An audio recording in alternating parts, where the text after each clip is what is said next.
இப்போ சமீபமாக நிறைய பழைய கோயில்கள் மலை கோயில்கள்லாம் மக்கள் ஏற முடியாதுன்னு சொல்லி இந்த வின்ச்சு லிஃப்ட்டு இந்த மாதிரி நிறைய காரில் மேலே போகிறது இதெல்லாம் வந்திருக்கு. இப்போ புதுசாக வந்திருக்கு.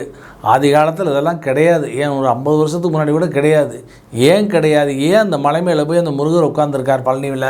ஏன் அந்த சோளிங்கர் மலை மேலே நரசிம்மர் உட்காந்துருக்கார்? ஏன் திருப்பதி மேலே அந்த பெருமாள் உட்காந்துருக்கார்?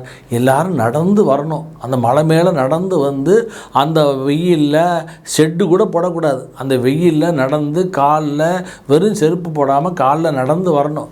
வந்து அந்த மலை மேலே ஏறி அந்த முருகப்பெருமானை தரிசனம் பண்ணும் பொழுது தான், இப்போ உதாரணத்துக்கு பழனி எடுத்தேன்னா செவ்வாயுடைய ஸ்தலம், செவ்வாய் தான் முருகர்.